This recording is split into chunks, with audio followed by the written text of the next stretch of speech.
ونعوذ بالله من شرور أنفسنا ومن سيئات أعمالنا. من يهده الله فلا مضل له ومن يضلله فلا هادي له. ونشهد أن لا إله إلا الله وحده لا شريك له. ونشهد أن محمدا عبده ورسوله أرسله بالهدى ودين الحق ليظهره على الدين كله ولو كره المشركون. صلى الله على سيدنا محمد وعلى آله وأصحابه وبارك وسلم تسليما كثيرا كثيرا. أما بعد، فيا أيها الناس أوصيكم عباد الله ونفسي أولا بتقوى الله. فقد قال الله سبحانه وتعالى: يا أيها الذين آمنوا اتقوا الله حق تقاته ولا تموتن إلا وأنتم مسلمون.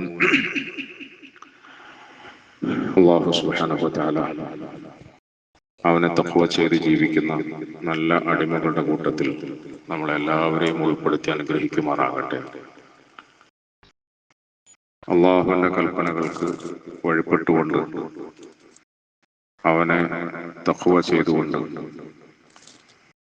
സൂക്ഷ്മതയോടുകൂടി ജീവിതം നയിക്കണമെന്ന് ഞാൻ എൻ്റെ ശരീരത്തോടും നിങ്ങളെല്ലാവരോടും വസിയത്ത് ചെയ്യുകയാണ്, ഓർമ്മപ്പെടുത്തുകയാണ്.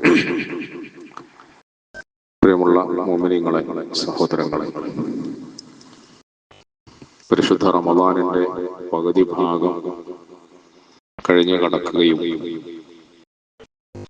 അതിൽ കുറവ് ദിവസങ്ങളിൽ പ്രതീക്ഷയോടുകൂടി അമലുകൾ ചെയ്യാൻ തയ്യാറായി നിൽക്കുകയും ചെയ്യുകയാണ് നമ്മൾ. അള്ളാഹുവിന്റെ അടുക്കൽ സ്വീകാര്യത ലഭിക്കാനും അവന്റെ നല്ല ദാസന്മാർക്ക് കൊടുക്കാമെന്ന് വാഗ്ദാനം ചെയ്ത പ്രതിഫലങ്ങളൊക്കെ സ്വന്തമാക്കാനും വേണ്ടി ഇനിയുള്ള രാവും പകലും മെനക്കെടേണ്ടതുണ്ട്, ഉറക്കമൊഴിയേണ്ടതുണ്ട്, അധ്വാനിക്കേണ്ടതുണ്ട്. നമ്മുടെ ജീവിതത്തിൽ തന്നെ നമുക്ക് ലഭിക്കുന്ന വലിയ നിഅമത്താണ്, അനുഗ്രഹമാണ് ഈ മാസത്തിൽ ഇനി അവശേഷിക്കുന്ന ദിവസങ്ങൾ എന്ന് പറയുന്നത്. ഇതിലൂടെ നമുക്ക് കാലാകാലത്തെ സ്വർഗം സമ്പാദിക്കണം, അതിന്റെ നിഅമത്തുകളെ സ്വന്തമാക്കണം. നരകത്തിൽ നിന്നും എന്നേക്കുമായി നമുക്ക് മോചനം ലഭിക്കണം. ഇനി ഒരിക്കലും നരകത്തിന് ബന്ധപ്പെട്ട കർമ്മങ്ങളിലോ ചിന്തകളിലോ പെട്ടുപോകാതെ നമ്മുടെ ജീവിതം സുരക്ഷിതമാകണം, നമ്മുടെ ജീവിതം ഭദ്രമാകണം. അതുകൊണ്ട് ആ വിഷയത്തിൽ അടിമകളായ നമ്മൾ സാധാരണ ഗൗരവം പുലർത്തിയാൽ പോരാ, ചെറിയ ശ്രദ്ധയൊന്നും ചെലുത്തിയാൽ പോരാ. അതീവ ജാഗ്രതയോടെ, അതീവ സൂക്ഷ്മതയോടെ, ശ്രദ്ധാലുക്കളായി കഴിഞ്ഞുകൂടണം. കാരണം നമുക്ക് നഷ്ടപ്പെട്ടാൽ അത് കാലാകാലത്തേക്കുള്ള നഷ്ടമാണ്. നഷ്ടപ്പെടുന്നത് ഭൗതികമായ ചെറിയ എന്തെങ്കിലും വിഭവങ്ങളോ വസ്തുക്കളോ ഒന്നുമല്ല. നഷ്ടപ്പെടുന്നത് സ്വർഗവും സ്വർഗത്തിന്റെ നിഅമത്തുകളുമാണ്. അല്ലാഹു സുബ്ഹാനഹു വ തആല അവന്റെ മഹ്ള് ഫദ്ൽ കൊണ്ട് ഈ വസ്തുതയെ മനസ്സിലാക്കി ജീവിതത്തെ അള്ളാഹുവിന് പൊരുത്തപ്പെട്ട നിലയിൽ തന്നെ കഴിഞ്ഞുകൂടാൻ, വെച്ചുകൂട്ടാൻ നമുക്കൊക്കെ തൗഫീഖ് നൽകി അനുഗ്രഹിക്കുമാറാകട്ടെ. രണ്ടാമത്തെ പത്തിനെ കുറിച്ചിട്ട് പൊതുവെ നമ്മൾ പറഞ്ഞു കേട്ടിട്ടുള്ളത് ഇത് മഗ്ഫിറത്തിന്റെ പത്താണ് എന്നാണ്. മഗ്ഫിറത്തിന്റെ പത്താണ്, പാപമോചനത്തിന്റെ പത്ത്, പശ്ചാത്താപത്തിന്റെ പത്ത്. അഥവാ ഈ 10 ദിവസത്തിൽ കൂടുതൽ പ്രാധാന്യം നൽകപ്പെടുന്നത് പാപമോചനത്തിനാണ്, പശ്ചാത്താപത്തിനാണ്. മഗ്ഫിറത്തിന്റെ പത്തിൽ നമ്മൾ വർദ്ധിപ്പിക്കേണ്ടത് അള്ളാഹുവിനോട് ഇസ്തിഗ്ഫാർ വർദ്ധിപ്പിക്കുക, തൗബ വർദ്ധിപ്പിക്കുക. അതിന് മലയാള ഭാഷയിൽ ലളിതമായ ഒരർത്ഥം എന്താണെന്ന് അന്വേഷിക്കുമ്പോൾ പോയ അടിമയെ തിരിച്ചു കൊണ്ടുവരാൻ ശ്രമിക്കുക. പടച്ചവനെ അറിയാതെ, അവന്റെ കാരുണ്യത്തെ മനസ്സിലാക്കാതെ, അള്ളാഹു നമുക്ക് ചെയ്തുകൊണ്ടിരിക്കുന്ന അനുഗ്രഹങ്ങളെ തിരിച്ചറിയാതെ, അവൻ നമുക്ക് വേണ്ടി അവതരിപ്പിച്ചുകൊണ്ടിരിക്കുന്ന വാത്സല്യത്തെ തിരിച്ചറിയാതെ അവന്റെ കൽപ്പനയ്ക്കെതിരായി അബദ്ധത്തിലോ മറ്റോ കുടുങ്ങിപ്പോയ പെട്ടുപോയ അടിമകളെ തിരിച്ചു കൊണ്ടുവരാൻ ശ്രമിക്കുക എന്നതാണ് പശ്ചാത്താപത്തിന്റെ അർത്ഥം. ഒരു വാപ്പ മോന് എല്ലാ ഉപകാരങ്ങളും ചെയ്യുന്നു. മോന് വേണ്ടിയാണ് വാപ്പ ജീവിക്കുന്നത്. രാത്രിയും പകലും അയാളുടെ തലയിൽ ഭാരമായി കൊണ്ടു നടക്കുന്നത് ആ മകന്റെ നന്മയാണ്, ഭാവിയാണ്. ഒരു ഉമ്മ മകന് വേണ്ടിയിട്ട് ഉറക്കമൊഴിഞ്ഞിരിക്കുന്നു. ഒരു ഉമ്മ മകന് വേണ്ടിയിട്ട് ത്യാഗങ്ങൾ സഹിക്കും. പലപ്പോഴും കഥകളിലും സംഭവങ്ങളിലും ചരിത്രങ്ങളിലും വിശന്നുറങ്ങുന്ന ഉമ്മമാരെ നമ്മൾ വായിച്ചിട്ടുണ്ട്. പണിയെടുത്ത് പണമുണ്ടാക്കാൻ പ്രയാസപ്പെടുന്ന വാപ്പമാര് പകലന്തിയോളം പണിയെടുത്ത് വീട്ടിലേക്ക് എന്തെങ്കിലും കൊണ്ടുവരുമ്പോൾ അത് തങ്ങൾക്കും കൂടി കഴിക്കാനില്ല എന്ന് കണ്ടാൽ വാപ്പയും ഉമ്മയും പട്ടിണി കിടന്നുകൊണ്ട് മക്കൾക്ക് കൊടുക്കും, മക്കളെ കഴിപ്പിക്കും, അവരെ സന്തോഷിപ്പിക്കാൻ ശ്രമിക്കും. ഇങ്ങനെയൊക്കെ മക്കൾക്ക് വേണ്ടിയിട്ട് അവരറിയാതെ അധ്വാനിക്കുന്ന, കഷ്ടപ്പെടുന്ന, കണ്ണീരൊലിപ്പിക്കുന്ന, ഉറക്കമൊഴിക്കുന്ന ഈ വാപ്പയും ഉമ്മയെയും മനസ്സിലാക്കാതെ, തിരിച്ചറിയാതെ കുരുത്തക്കേടുകൾ കാണിക്കുന്ന കുട്ടികളുണ്ട്, അനുസരണക്കേട് കാണിക്കുന്ന കുട്ടികളുണ്ട്. ആ അനുസരണക്കേട് കാണിക്കുന്ന കുട്ടികളെ പൊതുവെ നമ്മൾ കുരുത്തം കെട്ടവരെന്ന് പറഞ്ഞ് എഴുതിത്തള്ളാറാണ് പതിവ്. എഴുതിത്തള്ളു. അവരെ നമ്മൾ സഭയിൽ കൂട്ടുകയില്ല. അവരെ നമ്മൾ ഇത്തരം സദസ്സുകളിലേക്ക് ആദരവോടെ ക്ഷണിച്ചിരുത്തുകയില്ല. എന്താ കാരണം? അവൻ കുരുത്തം കെട്ടവനാണ്, വഴികെട്ടവനാണ്. പക്ഷെ ഈ കുഞ്ഞിനെ ഈ കോലത്തിലൊക്കെ കഷ്ടപ്പെട്ട് പോറ്റി വളർത്തുന്നതിന് വേണ്ടി ഉറക്കമൊഴിയുകയും പട്ടിണി കിടക്കുകയും ഒക്കെ ചെയ്ത ഒരു ഉമ്മാക്കും വാപ്പാക്കും അവനെ അങ്ങനെ എഴുതിത്തന്നു. നിങ്ങളെല്ലാവരും എന്റെ മകനെ കുറ്റം പറയുകയും അകറ്റി നിർത്തുകയും ചെയ്യുമ്പോഴും അവൻ എന്റെ മകനാണ്, അവൻ എന്റെ മകനാണ്, അവനെ എനിക്ക് ഒഴിവാക്കാൻ കഴിയും. അഥവാ അങ്ങനെ ഒരാളെ ഒഴിവാക്കിയാൽ, അവനെ എഴുതിത്തള്ളിയാൽ, അവന്റെ ഭാവി നശിച്ചുപോയാൽ അതിന്റെ പേരിൽ ഏറ്റവും കൂടുതൽ നൊമ്പരപ്പെടുന്നത് ഈ വാപ്പയുടെയും ഉമ്മയുടെയും മനസ്സാണ്. ഇതുപോലെ പ്രിയപ്പെട്ടവരെ, അള്ളാഹു അവന്റെ അടിമകളോട് അങ്ങേയറ്റം സ്നേഹമുള്ളവനാണ്, മുഹബ്ബത്തുള്ളവനാണ്. ഈ അള്ളാഹുവിനെ അറിയാതെ അവന്റെ വാത്സല്യം അറിയാതെ, അവന്റെ കാരുണ്യം അറിയാതെ അനുസരണഘട്ടവനായി ഭൂമിയിൽ കറങ്ങി നടക്കുന്ന ഏതെങ്കിലും ഒരടിമയെ നമ്മളെല്ലാവരും ചിലപ്പോൾ എഴുതിത്തള്ളും. നമ്മൾ അവനെ കുടിയൻ, പിടിയൻ, മുടിയൻ എന്നൊക്കെ പേരിട്ട് വിളിക്കും. പക്ഷെ പടച്ചവൻ അവന്റെ അടിമകളിൽ നിന്നും ഒരാളെയും അങ്ങനെ തള്ളിക്കളയില്ല. ഒരാളും അങ്ങനെ തള്ളപ്പെടുന്നത് ഇഷ്ടപ്പെടാത്തവനാണ് അള്ളാഹു. അതുകൊണ്ടാണ് തൗബയുടെ വാതില് എന്നും അള്ളാഹു അടിമകൾക്ക് വേണ്ടി തുറന്നു വെക്കുന്നത്. റസൂലുള്ളാഹി സ്വല്ലല്ലാഹു അലൈഹി വസല്ലമ തങ്ങൾ പറഞ്ഞു, ഒരു മനുഷ്യന്റെ മരണത്തിന് 1 കൊല്ലം മുമ്പ് അവൻ തൗബ ചെയ്താൽ, അല്ല 1 മാസം മുമ്പ് അവൻ തൗബ ചെയ്താൽ, അല്ല, ഞാൻ ഒരിക്കൽ ഹദീസ് പറയാം. റസൂൽ സ്വല്ലല്ലാഹു അലൈഹി വസല്ലം സഹാബത്തിനോട് പറയും, ഒരു മനുഷ്യൻ അവന്റെ മരണത്തിന് 1 കൊല്ലം മുമ്പ് തിരിച്ചു വന്നാൽ, തൗബ എന്ന് പറഞ്ഞാൽ മലയാളത്തിൽ ഞാൻ അങ്ങനെ തന്നെ അർത്ഥം വെക്കാൻ ആഗ്രഹിക്കുകയാണ്, അവൻ തിരിച്ചു വന്നാൽ,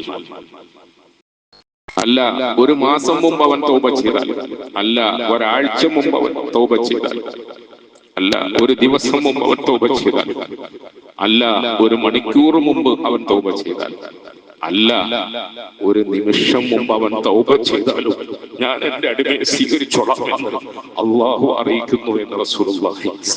പടച്ചോന്റെ സ്നേഹം, അള്ളാഹുവിന്റെ കാര്യം. എന്റെ അടിമ ഒന്നിങ്ങി വന്നാ മതി, എന്റെ അടിമ ഒന്നെന്നെ വിളിച്ചാ മതി, എന്റെ അടിമ എന്നിലേക്ക് നടന്നു വന്നാൽ ഞാൻ അവനിലേക്ക് ഓടി വന്നോളാം എന്ന് പറയുന്നു അല്ലാഹു തആല. നമുക്കൊരു റബ്ബുണ്ട് പ്രിയപ്പെട്ടവർ, നമുക്കൊരു റബ്ബുണ്ട്. റബ്ബുൻ ഗഫൂർ, ഉമ്മത്തുൻ മുദ്നിമത്തുൻ വറബ്ബുൻ ഗഫൂർ.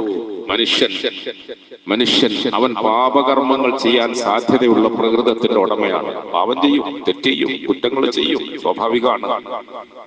പക്ഷെ അവർക്കൊരു റബ്ബുണ്ട്, അവർക്കൊരു റബ്ബ്. ആ റബ്ബ് ദേഷ്യം പിടിച്ച് കോപിച്ച് വീട്ടിൽ നിന്ന് ഇറക്കി വിടുന്നവനല്ല, പള്ളിയിൽ നിന്ന് ഇറക്കി വിടുന്നവനല്ല, പോടാന്ന് പറയുന്നവനല്ല.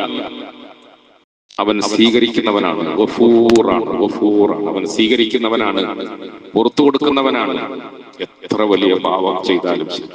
അള്ളാഹു ഖുദ്സിയായ ഹദീസുകളിലൂടെ അടിമകളെ സംബോധന ചെയ്തുകൊണ്ട് പറയുന്ന ഹൃദയസ്ഫുർക്കായ കുറെ വചനങ്ങളുണ്ട്, വാചകങ്ങളുണ്ട്. അതിൽ അള്ളാഹു പറയുന്നു, എന്റെ അടിമേ, നീ പാപം ചെയ്തു, നീ തെറ്റ് ചെയ്തു, നീ തെറ്റ് ചെയ്തു, പാപം ചെയ്തു. എത്രത്തോളം ചെയ്തു? ആകാശത്തോളം നിന്റെ പാപം വളർന്നു പന്തലിച്ചു, വളർന്നു മുട്ടി.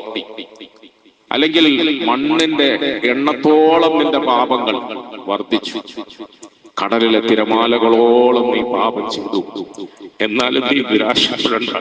നീ എന്നെ വിളിച്ച് നീ തൗബ ചെയ്താൽ ലാ ഉബാലി, എനിക്ക് ബേജാറൊന്നുമില്ല, ഞാൻ പുറത്തു വരാം, ഞാൻ സ്വീകരിക്കാം. ഇത്രയും കാലം ധിക്കരിച്ച നിന്നെ ഞാൻ എങ്ങനെ അതിന് നിന്റെ മുഖത്ത് വെക്കാന്ന്? ഇത്രയും കാലം അനുസരണക്കേട് കാണിച്ച നിന്നെ ഞാൻ എങ്ങനെയാണ് ഇനി തിരിച്ചെടുക്കുക?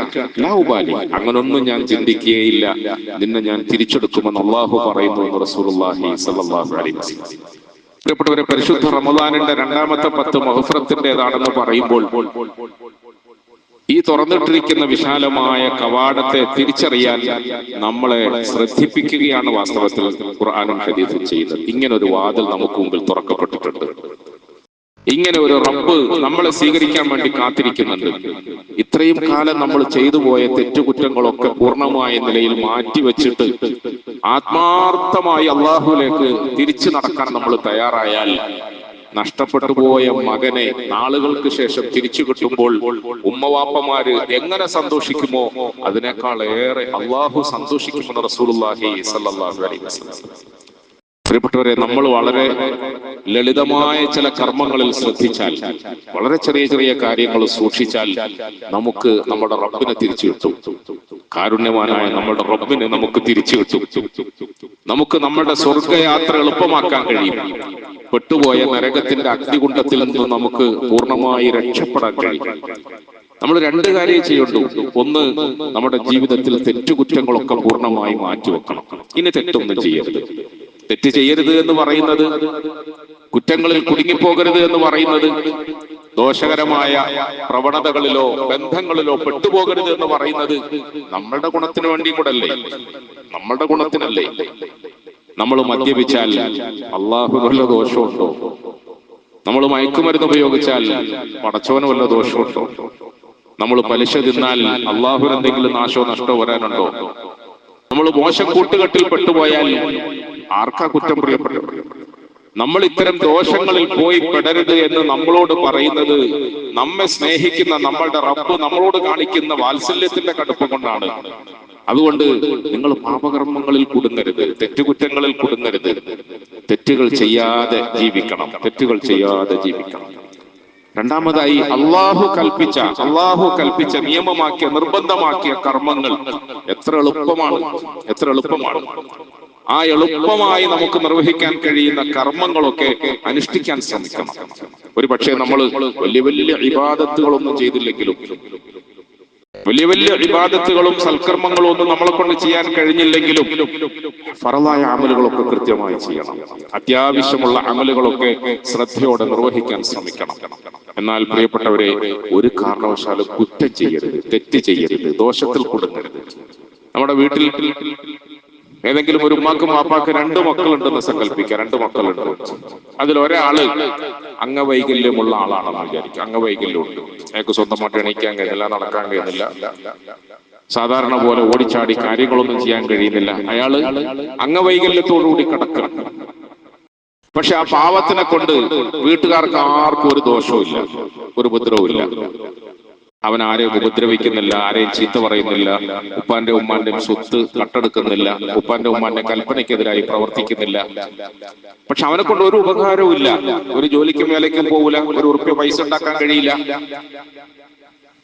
പക്ഷെ ആ കുടുംബത്തിൽ ഒരു പൈസയുടെ ഉപകാരം പോലും ഇല്ലാതെ ജീവിക്കുന്ന, ഒരു മൂലയിൽ കിടക്കുന്ന ആ കുഞ്ഞിനെ കൊണ്ട് ദോഷമില്ലാത്തത് കൊണ്ട് എല്ലാവർക്കും അവനോട് സ്നേഹമായിരിക്കും, എല്ലാവർക്കും അവനോട് ഇഷ്ടം. കാരണം ഉപദ്രവമൊന്നുമില്ലല്ലോ, അവനെ കുറിച്ച് വേറെ കുറ്റം പറയാനൊന്നുമില്ലല്ലോ. വയ്യാത്തത് കൊണ്ടല്ലേ, സുഖമില്ലാത്തത് കൊണ്ടല്ലേ പണിക്ക് പോകാത്ത. എന്നാൽ വേറെ ഒരു മകനുണ്ടെന്ന് വിചാരിക്കാം, അവൻ നല്ല ആരോഗ്യവാനാണ്, നല്ല മസിൽ പവറുള്ള ആളാണ്. രാവിലെ മുതൽ വൈകുന്നേരം വരെ അവൻ പണിയെടുക്കും, അധ്വാനിക്കും, പണമുണ്ടാക്കും. വലിയ പൈസ ഉണ്ടാക്കുന്ന പണിക്കാരനാണ്. ആരോഗ്യത്തിന്റെ കടുപ്പം കൊണ്ട് സമയം ഉപയോഗപ്പെടുത്തി അവൻ വലിയ പൈസ ഉണ്ടാക്കും. പക്ഷെ അവന് വൈകുന്നേരമാകുമ്പോൾ ചങ്ങാതിമാരോടൊപ്പം ചേർന്നുകൊണ്ട് പണിയെടുത്തുണ്ടാക്കിയ ഈ സമ്പത്ത് ഹറാമായ നിലയിൽ വിനിയോഗിക്കുന്നു, അനാവശ്യമായ നിലയിൽ വിനിയോഗിക്കുന്നു. പണിയെടുക്കുന്നതിൽ നിന്നും കിട്ടുന്ന പണം അവന്റെ ദുഷിച്ച കൂട്ടുകെട്ട് കാരണം, അവന്റെ ദുസ്വഭാവത്തിന്റെ കടുപ്പം കാരണം അവന് മതിയാവുന്നില്ലെന്ന് മാത്രമല്ല, അവന്റെ ആവശ്യങ്ങൾ പൂർത്തിയാകുന്നില്ലെന്ന് മാത്രമല്ല, ഒരു ഉറുപ്പിയോ പോലും അവന് വീട്ടിൽ കൊടുക്കാൻ കഴിയുന്നില്ല. അവനെ കൊണ്ട് പെട്ടെന്ന് ചിന്തിക്കുമ്പോൾ മറ്റവനെ കൊണ്ട് കുടുംബത്തിന് ഒരു ഉപകാരവും ഇല്ല. ഇവനെ കൊണ്ടോ ഇവ നല്ല പൈസ ഉണ്ടാക്കുന്നു, നല്ല പണിയെടുക്കുന്നു. പക്ഷെ പ്രിയപ്പെട്ടവരെ, ഇവനെ കൊണ്ട് ഉപദ്രവമാണ് അധികം ഉണ്ടാകുന്നത്. അവൻ പണിയെടുക്കുന്നു എന്നുള്ളത് ശരിയാണ്, പണമുണ്ടാക്കുന്നു എന്നുള്ളത് ശരിയാണ്. പക്ഷെ അത് ദുരുപയോഗം ചെയ്യുകയും വഴിവിട്ട് സഞ്ചരിക്കുകയും ചെയ്തപ്പോൾ അവനെ കൊണ്ട് വാപ്പാക്ക് തലവേദന, ഉമ്മാക്ക് തലവേദന, കുടുംബത്തിന് തലവേദന. അവന്റെ കാര്യങ്ങൾ പോലും കൃത്യമായി നടക്കാത്ത നിലയിൽ വീണു പോകുമ്പോൾ, അല്ലെങ്കിൽ എവിടെയെങ്കിലും മോശക്കാരനായി തള്ളപ്പെടുമ്പോൾ അതിന്റെ പേരിൽ കുടുംബത്തിന് എന്തൊരു നാണക്കേട്, എന്തൊരു വിഷമം. വാസ്തവത്തിൽ പ്രിയപ്പെട്ടവരെ, റമളാൻ നമുക്ക് അള്ളാഹു തരുന്നത് ആരോഗ്യവാന്മാരായ മക്കൾ അധ്വാനിച്ച് അതിന്റെ അംശം തന്റെ മാതാപിതാക്കൾക്കും കൊടുത്ത്, കൂടപ്പിറപ്പുകൾക്കും കൊടുത്ത്, സമൂഹത്തിനും കൊടുത്ത് നല്ല മനുഷ്യനായി നാട്ടുകാരുടെ മുമ്പിൽ നല്ലൊരു ഇമേജ് ബിൽഡ് ചെയ്യുന്നതിൽ നമുക്കുണ്ടാകുന്ന സന്തോഷം പോലെ ഈ അടിമകളെല്ലാവരും, ഈ മുസ്ലിമീങ്ങളായ സഹോദരി സഹോദരന്മാരെല്ലാവരും അവരുടെ ജീവിതത്തെ കുറിച്ചിട്ട് ഒരു തിരിച്ചറിവിന് വിധേയരാകണം. നമ്മൾ ഒരിക്കലും ആർക്കും ഒരു ഉപദ്രവവും ചെയ്യരുത്. പരമാവധി മറ്റുള്ളവർക്ക് ഉപകാരം ചെയ്യുന്നവരായി ജീവിക്കാൻ നമുക്ക് സാധിക്കണം. ആ രംഗത്ത് നമുക്കൊക്കെ ഒരുപാട് വീഴ്ചകൾ വന്നിട്ടുണ്ട്, പോരായ്മകൾ വന്നിട്ടുണ്ട്, അശ്രദ്ധ വന്നിട്ടുണ്ട്. ആ പോരായ്മകളെയും വീഴ്ചകളെയും അശ്രദ്ധകളെയും അറിഞ്ഞ് ഇന്നു മുതൽക്ക് തൗബ ചെയ്യണം. അതിനാണ് തൗബ എന്ന് പറയുന്നത്. എന്ന് പറഞ്ഞാൽ തിരുത്തണം. ഇനി ഒരിക്കലും അങ്ങനെ അബദ്ധം സംഭവിക്കരുത്. പ്രിയപ്പെട്ടവരെ, നമ്മൾക്കിടയിൽ, നമ്മുടെ പ്രിയപ്പെട്ട സഹോദരി സഹോദരന്മാർക്കിടയിൽ എല്ലാവരിലും അള്ളാഹു നന്മകൾ വെച്ചിട്ടുണ്ട്, സലാഹിയത്തുകൾ വെച്ചിട്ടുണ്ട്. ഉലമാക്കൾ പറയാറുണ്ട്, ഒരു മനുഷ്യന്റെ ഉള്ളിൽ അള്ളാഹു ഒളിപ്പിച്ചു വെച്ചിരിക്കുന്ന സലാഹിയത്ത് അള്ളാഹുനല്ലാതെ വേറെ ആർക്കും അറിയില്ല. ചിലപ്പോൾ ഇവന്റെ ഉള്ളിൽ ഒരു രാജാവ് ഉറങ്ങി കിടക്കുന്നുണ്ട്, ഇവന്റെ ഉള്ളിൽ ഒരു മന്ത്രി ഉറങ്ങി കിടക്കുന്നുണ്ട്, അവന്റെ ഉള്ളിൽ ഒരു ഔലിയ ഉറങ്ങി കിടക്കുന്നുണ്ട്, ഒരു വലിയ ഉറങ്ങി കിടക്കുന്നുണ്ട്. പക്ഷേ അവന്റെ ഉള്ളിലുള്ള ഈ സലാഹിയത്തിനെ, അവന്റെ ഉള്ളിലുള്ള ഈ നന്മയെ, ഉറങ്ങിക്കിടക്കുന്ന ഈ നന്മയെ ഉണർത്തേണ്ടത് അത്യാവശ്യമാണ്. ഉണർത്തണ്ടേ, അവനിൽ അതിനൊരു ബോധമുണ്ട്, അവബോധമുണ്ടാക്കണ്ടേ. നിനക്ക് വിചാരിച്ചാൽ ഇങ്ങനെയൊക്കെ ആകാൻ കഴിയുമെന്ന് അവനെ ബോധ്യപ്പെടുത്തണ്ടേ, അവന് പറഞ്ഞു കൊടുക്കണ്ടേ. അങ്ങനെ പറഞ്ഞു കൊടുക്കാനുള്ള ഒരു സംവിധാനം നമ്മുടെ നാട്ടിൽ ഇന്നും കുറവാണ്. പരിശുദ്ധനായ പടച്ചവൻ റമളാൻ മാസം നമുക്ക് തരുന്നു. രണ്ടാമത്തെ 10 മഗ്ഫിറത്തിന്റെ 10 എന്ന് പറയുന്നു. മൂന്നാമത്തെ 10 ഇത്ഖിന്റെയും സ്വർഗപ്രവേശനത്തിന്റെയും 10 എന്നൊക്കെ പറയുമ്പോൾ പ്രിയപ്പെട്ടവരെ, നമ്മളെ ഒന്ന് തട്ടിപിടിച്ചിട്ട് ഉണർത്തുകയാണ്. നിന്നിൽ ഉറങ്ങിക്കിടക്കുന്ന പലതും നിനക്ക് വേണമെങ്കിൽ ഉണർന്നെഴുന്നേറ്റുകൊണ്ട് അതിനെ പരിപോഷിപ്പിച്ചിട്ട് നിനക്കൊരു സ്വർഗവാസിയാകാൻ പറ്റും. ഒരു കാലത്ത് അബൂജഹലിന്റെ പ്രിയപ്പെട്ട മരുമകനായിരുന്ന ഉമറിനെ നാട്ടുകാരെല്ലാരും തള്ളിയിട്ടിരുന്നല്ലേ, ആർക്കും വേണ്ടായിരുന്നല്ലോ. ആരാണ് അബൂജഹൽ എന്ന് പറഞ്ഞാൽ? ആരാന്ന് എല്ലാവർക്കും അറിയാലോ. ഇസ്ലാമിന്റെ കൊടിയ ശത്രുവാണ്. അബൂജഹലിന്റെ സാക്ഷാൽ സഹോദരീ പുത്രനാണ്, പെങ്ങളുടെ മകനാണ്, നമ്മുടെ ഭാഷയിൽ പറഞ്ഞാൽ മരുമകനാണ്. ജനിച്ചതും വളർന്നതും കണ്ടതും കേട്ടതും ഒക്കെ അബൂജഹലിന്റെ ജഹാലത്താണ്. അതിനനുസരിച്ചിട്ടാണ് വളർന്നത്. നാട്ടുകാരെല്ലാരും അതിന്റെ പിൻഗാമിയായ നിലയിൽ ഉമർ എന്ന് പറയുന്ന ഒരു ചെറുപ്പക്കാരനെ ഒന്നിനും കൊള്ളാത്തവനായി തള്ളിയിട്ടിരുന്നു, അവഗണിച്ചിരുന്നു. നമ്മുടെ റബ്ബ് വാത്സല്യനിധിയായ ഒരു നബിയെ ആ മരുഭൂമിയിലേക്ക് നിയോഗിച്ചു. തള്ളപ്പെട്ട എല്ലാ സാധുക്കളുടെ കൈകളിൽ കയറി പിടിച്ച് തോളിൽ കൈയിട്ട് കെട്ടിപ്പുണർന്ന് അവരുടെ ചുണ്ടിലും മുഖത്തുമൊക്കെ ചുംബനം കൊടുത്തു. അല്ലാഹുവേ, വെള്ളിയാഴ്ച രാവ് ദുആ കബൂലാകുന്ന സമയമാണ് നമ്മളൊക്കെ പറയാറില്ലേ? വെള്ളിയാഴ്ച രാവാണ് മക്കളെ ദ്വാരക്ക്. വെള്ളിയാഴ്ച പകല് ദുആ കബൂലാവും, വെള്ളിയാഴ്ച രാവ് ദുആ കബൂലാവും, വെള്ളിയാഴ്ച പകല് ദുആ കബൂലാവും. അതുകൊണ്ട് ദുആ കബൂലാകുന്ന സമയത്ത് മോനെ, ഉപ്പാന്റെ സോക്കട് മാറാൻ വേണ്ടി നീ ദ്വാരക്ക്, മരിച്ചുപോയ വാപ്പാക്ക് മഗ്ഫിറത്ത് കിട്ടാൻ വേണ്ടി ദ്വാരക്ക്. കുറെ നാളായി കല്യാണം ആലോചിച്ചിട്ട് ഇതുവരെയും തരപ്പെടാത്ത നിന്റെ സഹോദരിക്ക് ഒരു നല്ല ബന്ധം കിട്ടാൻ വേണ്ടി ദ്വാരക്ക്. കുറച്ച് നാളായി നമുക്കൊരു വീട് വേണമെന്ന് ആഗ്രഹിക്കുന്നു, വീട് കിട്ടിയില്ല, ഒരു നല്ല വീട് കിട്ടാൻ വേണ്ടി ദ്വാരക്ക്. ശരിയാ പ്രിയപ്പെട്ടവരെ, മുസ്ലിമീങ്ങളായ നമ്മൾ വെള്ളിയാഴ്ച രാവും വെള്ളിയാഴ്ച പകലും ഒക്കെ ഇങ്ങനത്തെ നമ്മുടെ അത്യാവശ്യങ്ങളെ അള്ളാഹുവിന്റെ മുമ്പിൽ സമർപ്പിച്ചിട്ട് ദ്വാ ചെയ്ത് അത് നേടിയെടുക്കാൻ ശ്രമിക്കുമ്പോൾ മക്കയിൽ ഒളിഞ്ഞിരുന്ന ഒരു കുടിലിന്റെ ഉള്ളിൽ ഒരു വെള്ളിയാഴ്ച രാവ് മുഹമ്മദ് മുസ്തഫ സല്ലല്ലാഹു അലൈഹി വസല്ലം കൈകളോർത്തി പടച്ചവനോട് കരഞ്ഞു കരഞ്ഞു ദ്വാരക്ക. പടച്ചവനെ, ഒന്നെങ്കിൽ അബൂ ജഹൽ അല്ലെങ്കിൽ ഉമർ, രണ്ടാലൊരു ഉമറിനെ കൊണ്ട് നീ ഞങ്ങളുടെ ദീനിനെ ശക്തിപ്പെടുത്തണേ എന്ന് ദ്വാരക്ക. ഒന്നെങ്കിൽ അബൂ ജഹൽ അല്ലെങ്കിൽ ഉമർ, നീ രണ്ടാലൊരു ഉമറിനെ കൊണ്ട് ഞങ്ങളുടെ ദീനിനെ നീ ശക്തിപ്പെടുത്തണേ എന്ന് ദ്വാരക്ക. പടച്ചവൻ അവന്റെ ഔദാര്യം കൊണ്ട് റസൂലുള്ളാഹി സ്വല്ലല്ലാഹു അലൈഹി വസല്ലമ തങ്ങളെ നമുക്ക് സമ്മാനിച്ചപ്പോൾ മുഹമ്മദ് മുസ്തഫ സല്ലല്ലാഹു അലൈഹി വസല്ലമ തങ്ങളുടെ കാരുണ്യത്തിന്റെ ആ മനസ്സ് വിശാലമായ നിലയിൽ ഇത്തരം അവഗണിക്കപ്പെട്ട ആളുകളുടെ അരികിലേക്കും വന്നെത്തിയപ്പോൾ അവരെ കെട്ടിപ്പിടിക്കുകയും അവർക്ക് വേണ്ടി ദ്വാരക്കുകയും ദ്വാ കബൂലാകുന്ന സമയത്തൊക്കെ പടച്ചവനെ പടച്ചവനെ എന്ന് വിളിച്ച് ഈ സമുദായത്തിലെ സാധുക്കളെ പരിഗണിക്കുകയും ചെയ്തപ്പോൾ അല്ലാഹു തആല നന്നാക്കിയില്ലേ പ്രിയപ്പെട്ടവരെ? ആരായി ഉമർ പിന്നീട് റളിയല്ലാഹു അൻഹു? ആരായി? ഇതുപോലെ ഓരോ റമദാൻ വരുമ്പോഴും ഓരോ രണ്ടാമത്തെ 10 വരുമ്പോഴും അവിടുത്തെ മിമ്പറുകളും മിഹ്റാബുകളും ഒക്കെ ഇങ്ങനെ സജീവമാകുന്നു, ദുആ ചെയ്യുന്നു, ദിക്റുകൾ പറയിപ്പിക്കുന്നു, പ്രസംഗിക്കുന്നു, പ്രഭാഷണം ഗംഭീരമാക്കുന്നു. പ്രിയപ്പെട്ടവരെ, അതിന്റെ ഒക്കെ അപ്പുറത്തേക്ക് പാതിരാത്രിയിൽ നമ്മൾ ഒറ്റയ്ക്കിരുന്ന് നമ്മളുടെ ഹിദായത്തിന് വേണ്ടി നമ്മൾ ദുആ ചെയ്യണം. നമുക്ക് പശ്ചാത്താപം കിട്ടാൻ വേണ്ടി നമ്മൾ ദുആ ചെയ്യണം. ഒപ്പം നമ്മളോടൊപ്പം കഴിഞ്ഞുകൂടുന്ന ഈ സാധുക്കളായ സഹോദരി സഹോദരന്മാരൊക്കെ നേർവഴിയിലേക്ക് വരണേ പടച്ചവനെ എന്ന് സാധിക്കുമെങ്കിൽ അങ്ങനത്തെ ഓരോ ചെറുപ്പക്കാരുടെയും പേര് പറഞ്ഞ് പാതിരാത്രിയിൽ പടച്ചവന്റെ മുമ്പിൽ കരഞ്ഞ് നമ്മൾ ദുആ ചെയ്യണം. ആരെയും നമ്മൾ അവഗണിക്കരുത്, ആരെയും നമ്മൾ പുറത്താക്കാൻ മെനക്കെടരുത്, ആരെയും നമ്മൾ പള്ളിക്ക് പുറത്ത് നിർത്താൻ വേണ്ടി മെനക്കെടരുത്. പ്രിയപ്പെട്ടവരെ, ഈ പശ്ചാത്താപത്തിന്റെ 10 ദിവസം കൊണ്ട് നമുക്ക് ചെയ്തു തീർക്കാനുള്ളത് അങ്ങനത്തെ ഒരു വലിയ കർമ്മമാണ്. നമ്മുടെ രാജ്യം അടങ്ങുന്ന വിശാലമായ പഴയ രാഷ്ട്രത്തിൽ ഭരണം നടത്തിയിരുന്ന ഒരു മഹാനായ ഭരണാധികാരി ഉണ്ടായിരുന്നു. മഹ്മൂദ് ഗസ്നവി എന്നാണ് അദ്ദേഹത്തിന്റെ പേര്. മഹാനായ ഭരണാധികാരി. അഫ്ഗാനിസ്ഥാനും പാകിസ്ഥാനും ബംഗ്ലാദേശും ശ്രീലങ്കയും ഒക്കെ അടങ്ങുന്ന വിസ്തൃതമായ വിശാലമായ പഴയ കാലത്തെ ഭാരതം ഭരിച്ചിരുന്ന ഭരണാധികാരികളിൽ ഒരാളാണ്.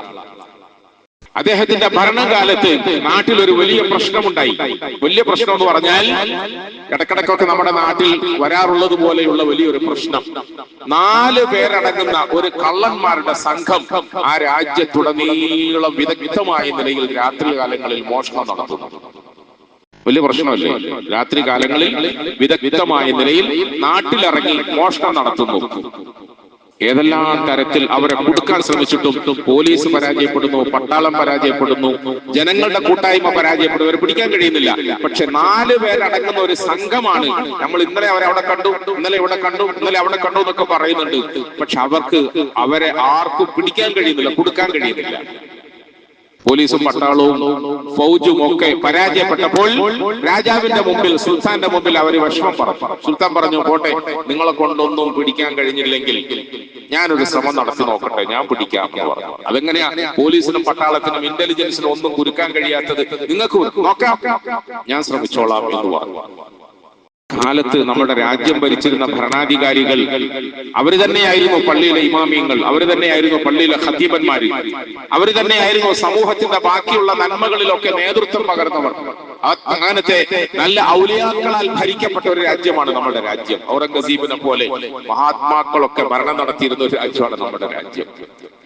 സുൽത്താൻ പറഞ്ഞു, ഞാൻ തന്നെ പിടിച്ചോളാം, ആർക്കും പിടികിട്ടാത്ത ഈ 4 ആളുകളെ പിടിക്കുന്ന കാര്യം ഞാൻ ഏറ്റു. അദ്ദേഹം വേഷപ്രച്ഛന്നനായി മുഖമൊക്കെ മറച്ചുകൊണ്ട് രാത്രിയിൽ ഇറങ്ങി നടക്കാൻ തുടങ്ങി. നടന്ന് ഒരു ദിവസം അദ്ദേഹം പ്രതീക്ഷിച്ചതുപോലെ 4 ആളുകൾ ഒരു സ്ഥലത്ത് കൂടി നിന്നുകൊണ്ട് അന്നത്തെ രാത്രിയിലെ വിഷയങ്ങളെ കുറിച്ചിട്ട് പ്ലാൻ ചെയ്യാണ്. ഇന്ന് രാത്രി എങ്ങനെ പോകേണ്ടത്, എടേ പോകേണ്ടത്, ആരെയാണ് തട്ടിപ്പാക്കേണ്ടത്, കടക്കേണ്ടത് എന്നൊക്കെ ഇങ്ങനെ ആലോചിച്ചുകൊണ്ട് നിൽക്കുന്ന 4 പേരെ കണ്ടപ്പോൾ ഇദ്ദേഹം അവരുടെ അടുക്കലേക്ക് ധൃതിയിൽ വന്നു. ആരോ ഒരാള് നമ്മുടെ അടുക്കലേക്ക് ധൃതിയിൽ വരുന്നത് കണ്ടപ്പോൾ ഈ 4 കള്ളന്മാരും ഓടാൻ ശ്രമിച്ചു. അദ്ദേഹം പറഞ്ഞു, ഓടണ്ട ഓടണ്ട ഓടണ്ട ഓടണ്ട, നിങ്ങൾ വിചാരിക്കുന്നത് പോലെ ഞാൻ വേറെ ആരുമല്ല, അന മിൻകും, ഞാനും നിങ്ങളുടെ കൂട്ടത്തിലുള്ള ഒരാളാണ്, നിങ്ങളെ പോലത്തെ ഒരാളാണ്, അഞ്ചാമത് ഒരാളാണ്, ഞാൻ നിങ്ങളിൽപ്പെട്ട ഒരാളാണ്, ഓടണ്ട ഓടണ്ട ഓടണ്ട. വിശ്വസിക്കാമോ? ആ വിശ്വസിക്കാം. അവര് നാലുപേരും നിന്നു. ഈ മനുഷ്യൻ കൂട്ടത്തിൽ കൂടിയിട്ട് പറഞ്ഞു, നിങ്ങൾ എന്തിനാ ഓടുന്നത്? നിങ്ങൾ ആരാണ്? ഞങ്ങൾ ഇവിടുത്തെ കുപ്രസിദ്ധരായ മോഷ്ടാക്കളാണ്. ഞാൻ അതിനെക്കാട്ടി വലിയൊരു മോഷ്ടാവാ. എനിക്ക് പറ്റുന്ന ഒരു സംഘത്തെ അന്വേഷിച്ച് നടക്കുകയായിരുന്നു. നിങ്ങളോടൊപ്പം അഞ്ചാമനായി എന്നെ ചേർക്കണം. ഓഹോ, എന്നാ പിന്നെ നിങ്ങളും കൂടിക്കോ, നമുക്ക് 5 പേരായി ഒന്നിച്ച് ഈ പണി തുടരാം. അവർ 5 പേരും ഒന്നിച്ച് ആ രാത്രിയിൽ പണി തുടങ്ങുന്നതിന് മുമ്പ് കൂടിയിരുന്ന് പരസ്പരം പരിചയപ്പെട്ടു. പ്രച്ഛന്നവേഷനായ ഈ രാജാവ് അവരോട് ചോദിച്ചു, നിങ്ങൾ ഇത്രയും വിദഗ്ധമായ നിലയിൽ മോഷണമൊക്കെ നടത്തുന്നതിന് നിങ്ങൾക്ക് എന്തെങ്കിലും പ്രത്യേക കഴിവുണ്ടോ? എന്തെങ്കിലും പ്രത്യേക കഴിവുകളുണ്ടോ? ഒരാൾ പറഞ്ഞു, എനിക്ക് വലിയ കഴിവുണ്ട്. വലിയ കഴിവ്. എന്താ കഴിവ്? എവിടെങ്കിലും ഏതെങ്കിലും ഒരു മൃഗം കുറച്ച് ശബ്ദമുണ്ടാക്കിയാൽ ആ മൃഗത്തിന്റെ ശബ്ദത്തിലൂടെ അതെന്താണ് പറയുന്നത് എന്ന് കൃത്യമായി പറയാനുള്ള ഒരു കഴിവ് എനിക്ക് പടച്ചോണ്ട് വന്നിട്ടുണ്ട്. ഓഹോ, അത്ര വലിയ കഴിവാണ്. ഒരു മൃഗത്തിന്റെ ശബ്ദം കേട്ടാൽ ഈ മൃഗം എന്താണ് പറയുന്നത് എന്ന് ഞാൻ വ്യക്തമായി പറഞ്ഞു തരും. രണ്ടാമത്തെ ആള് പറഞ്ഞു, എനിക്കുമുണ്ടൊരു കഴിവ്. എന്താ കഴിവ്? വലിയ മതിലുകൾ കെട്ടി അതിന്റെ ഉള്ളിൽ പാർക്കുന്ന ആളുകൾ, വലിയ കടങ്ങുകൾ കെട്ടി അതിന്റെ ഉള്ളിൽ പാർക്കുന്ന ആളുകളെ മോഷ്ടിക്കുന്നതിന് വേണ്ടി കടന്നു ചെല്ലണമെങ്കിൽ എത്ര വലിയ മതിലാണെങ്കിലും എനിക്ക് അതിന്റെ മേലെ ചാടിക്കയറാൻ പറ്റും. ഞാൻ മതില് കയറുന്നതിലും ചാടുന്നതിലും വിദഗ്ധനാണ്. എനിക്കൊന്നും പ്രശ്നമില്ല. എത്ര വലിയ മതിലാണെങ്കിലും ഞാൻ കയറും. മൂന്നാമത്തെ ആള് പറഞ്ഞു, എനിക്ക് പടച്ചോൻ ഒരു കഴിവ് തന്നിട്ടുണ്ട്. എന്താ കഴിവ്? ആ കഴിവ് എന്ന് പറഞ്ഞാൽ എവിടെയാണോ പൈസ വെച്ചിരിക്കുന്നത് ആ പൈസ എന്റെ മൂക്ക് കൊണ്ട് ശ്വസിച്ചിട്ട് മണം പിടിച്ച് ഇന്ന സ്ഥലത്താണ് പണവും പണ്ടവും ഒക്കെ ഉള്ളതെന്ന് തിരിച്ചറിയാൻ എനിക്ക് സാധിക്കും. 3 പേരുടെ വലിയ കഴിവല്ലേ? 3 പേരുടെ വലിയ കഴിവ്. നാലാമത്തെ ആളിനോട് ചോദിച്ചു, നിനക്കെന്ത് കഴിവാണുള്ളത്? നമ്മുടെ സ്വാഭാവിക ജ്ഞാനത്തിൽ അതൊക്കെ പറയുന്ന പ്രിയപ്പെട്ടവരെ, ഖുത്ബയുടെ മെമ്പറിൽ നിന്നുകൊണ്ട് പരിശുദ്ധ റമദാനിലെ 2ാമത്തെ 10ന്റെ പശ്ചാത്താപത്തിന്റെ പ്രാധാന്യത്തെ സംബന്ധിച്ചിട്ട് പ്രസംഗിക്കുമ്പോൾ നമുക്ക് കഥ പറയാനാണോ സമയം? കഥ പറയുകയാണോ വേണ്ടത്? അതല്ല പ്രിയപ്പെട്ടവരെ, നമ്മൾ ഓരോരുത്തരും ആലോചിക്കണം. ഒരു പക്ഷേ ഒരു ചെറുപ്പക്കാരൻ അവൻ മോഷണക്കാരനായി പോയാൽ, മോശക്കാരനായി പോയാൽ, ഏതെങ്കിലും ദുർബല സാഹചര്യത്തിൽ അവനെ കുറിച്ച് നമ്മൾ കുടിയനാണെന്നൊക്കെ പറഞ്ഞു പോയാൽ അവൻ അങ്ങനെ എഴുതി തള്ളരുത്. അവന്റെ ഉള്ളിലും അത്ഭുതകരമായ പല വാസനകളുമുണ്ട്, പല കഴിവുകളുമുണ്ട്. ഈ കഴിവുകളൊക്കെ അവർക്ക് ഉപകാരപ്പെടുത്തി കൊടുക്കേണ്ടത് സമൂഹത്തിന്റെ ബാധ്യതയാണ്, നമ്മുടെ ബാധ്യതയാണ്. നാലാമത്തെ ആള് പറഞ്ഞു, എനിക്കൊരു വലിയ കഴിവുണ്ട്. അതെന്താ കഴിവ്? ഏതെങ്കിലും ഒരാൾ രാത്രിയുടെ ഇരുളിൽ മുഖം മറച്ചുകൊണ്ട് എന്നോടൊപ്പം അല്പസമയം സഹവസിച്ചാൽ പകല് വെളിച്ചം വരുമ്പോൾ ഞാൻ അവനെ നോക്കിയിട്ട് പറയും, ഇന്ന ആള് ഇന്ന സമയത്ത് നമ്മളോടൊപ്പം സഹവസിച്ചവനാണെന്ന് എനിക്ക് പറയാൻ കഴിയും. അപ്പൊ രാജാവ് ഒന്ന് ഞെട്ടി. കാരണം മുഖം മറച്ചവന്റെ കൂട്ടത്തിൽ നിൽക്കുന്ന ഞാൻ നാളെ ഇവൻ എന്നെ കണ്ടാൽ രാജാവാണെന്ന് മനസ്സിലായി പോലെ. അങ്ങനെ മനസ്സിലാക്കാനുള്ള ഒരു കഴിവ് എനിക്കുണ്ട് എന്ന് നാലാമത്തെ ആള് പറഞ്ഞു. അപ്പൊ 4 പേരും കൂടെ ചോദിച്ചു, പുതിയ അംഗത്വം എടുത്ത് നിനക്ക് നമ്മുടെ കൂട്ടത്തിൽ കൂടാൻ എന്താ യോഗ്യത? നിങ്ങൾക്ക് എന്താ കഴിവുള്ളത് എന്ന് ചോദിച്ചു. അപ്പൊ അദ്ദേഹം പറഞ്ഞു, എനിക്ക് വലിയ കഴിവൊന്നുമില്ല, പക്ഷെ ഒരു കഴിവുണ്ട്. ഏതെങ്കിലും കുറ്റകൃത്യത്തിന്റെ പേരിൽ കൊലക്കയറിന് വിധിക്കപ്പെടുകയും കൊലമരത്തിൽ തൂക്കപ്പെടുകയും ചെയ്യുന്ന ഒരാളിന്റെ മുമ്പിൽ ഇരുന്നു കൊണ്ട് ഞാൻ എന്റെ ഈ ദാടി ഇങ്ങനെ ഒന്ന് അനക്കിയാൽ അവനെ കൊലക്കയറിൽ നിന്ന് രക്ഷപ്പെടുത്താൻ എന്നെ കൊണ്ട് സാധിക്കും. അങ്ങനത്തെ ഒരു കഴിവുണ്ട് എനിക്ക്. അപ്പൊ 4 പേരും അത്ഭുതപ്പെട്ടു. നമ്മളെക്കാൾ വലിയ ശക്തിയുള്ള ആളാണല്ലോ നമ്മുടെ കൂട്ടത്തിൽ കൂടിയത്. പ്രിയപ്പെട്ടവരെ, ആ 4 പേരെയും ഒന്നിച്ചിരുത്തിയിട്ട് അദ്ദേഹം പിന്നീട് ഇങ്ങനെ സംസാരിച്ചു. പല കാര്യങ്ങൾ സംസാരിച്ചു. ചരിത്രത്തിൽ കാണാം, അദ്ദേഹം അവരെ പറഞ്ഞ് താനുമായി അങ്ങേയറ്റം അടുപ്പിച്ചിട്ട് അദ്ദേഹം അവരോട് പറയാം, നമ്മൾ ഏതായാലും മോഷണമല്ലേ ചെയ്യുന്നത്, നമ്മൾ ഏതായാലും വൃത്തികേടല്ലേ ചെയ്യുന്നത്. വൃത്തികേടാണെങ്കിലും മോഷണമാണെങ്കിലും നമ്മളെ സഹായിക്കാൻ നമ്മുടെ റബ്ബ് മാത്രമേ ഉണ്ടാവൂ. പാതിരാത്രി വേറെ ആരും ഉണ്ടാവൂല. നമുക്കൊരു കാര്യം ചെയ്യാം, ഇന്നത്തെ ദിവസം നിങ്ങളുടെ ജീവിതത്തിൽ ചെയ്തിട്ടില്ലാത്ത അത്ര വലിയൊരു മോഷണത്തിന് ഇറങ്ങാം. 5 പേര് ഒന്നിച്ചല്ലേ പോകുന്നത്, നമുക്ക് രാജാവിന്റെ കൊട്ടാരം കൊള്ളയടിക്കാം. അല്ലോ, രാജാവിന്റെ കൊട്ടാരം. അതെ, ഇന്നത്തെ ദിവസം നമ്മൾ രാജാവിന്റെ കൊട്ടാരം കൊള്ളയടിക്കും. നമുക്ക് കൊട്ടാരത്തിലേക്ക് പോകാം. അതിനു മുമ്പ് ഇതാ ഈ പുഴയിൽ പോവാം, ഒന്നുകൊടുക്കാം, ഇവിടെ വരാം, ഈ മരുഭൂമിയിൽ 2 റക്അത്ത് നിസ്കരിക്കാം, സുജൂദി കടക്കാം, പടച്ചോനോട് ദ്വാരക്കാം. കക്കാൻ പോകുന്നവനാണെങ്കിലും സഹായിക്കേണ്ടത് നമ്മുടെ പടച്ചോനല്ലേ. അപ്പൊ അവർക്ക് ശരിയാ. പ്രിയപ്പെട്ടവരെ, എല്ലാവരും ഒന്നുകൊടുത്തു, സുജൂദിൽ കടന്നു. ഈ മഹാനായ മനുഷ്യൻ ഇദ്ദേഹം അവാർഡ് കിട്ടാൻ വേണ്ടി, വോട്ട് കിട്ടാൻ വേണ്ടി ഒന്നും ചെയ്യുന്ന പ്രചരണ വേഷമല്ല. സോഷ്യൽ മീഡിയയിൽ ജയിച്ചു കിട്ടാൻ വേണ്ടി ചെയ്യുന്നതല്ല. അദ്ദേഹം സുജൂദിൽ കിടക്കുന്ന 4 പേരുടെ പിന്നിൽ ഇരുന്നു കൊണ്ട് വാവിട്ട് പൊട്ടിക്കരഞ്ഞ് ദുആ ചെയ്ത്, പടച്ചവനെ ഇതാ തെറ്റിപ്പോയ നിന്റെ അടിമകളെ മെല്ലെ മെല്ലെ മെല്ലെ മെല്ലെ കൂട്ടി നിന്റെ മുമ്പിൽ സുജൂദ് വരെ ഞാൻ എത്തിച്ചു. ഇവിടുന്ന് അങ്ങോട്ട് ഇവരെ നേരെയാക്കേണ്ടത് നിന്റെ കടമയാണ് റബ്ബേ. അതേ പിന്നിൽ ഇങ്ങനെ ദ്വാരം, ഇനി അങ്ങോട്ട് നേരെയാക്കേണ്ടത് നീയാണ്. എന്റെ ഉത്തരവാദിത്വത്തെ ഞാൻ ഇത്രയും എത്തിച്ചു. എവിടെയൊക്കെയോ അലഞ്ഞു തിരിഞ്ഞ് നടന്നിരുന്ന നിന്റെ അടിമ, എന്റെ സുഹൃത്ത്, അവന്റെ തോളിൽ കൈയിട്ട് അവനെ കൂട്ടിക്കൊണ്ടുവന്ന് ഇതാ ഇവിടം വരെ എത്തിച്ചു പടച്ചവനെ. മുസല്ല വരെ, പള്ളി വരെ, നിന്റെ മുമ്പിൽ വരെ ഞാൻ എത്തിച്ചു. ബാക്കി ഇനി നിന്റെ കയ്യിലാണ്.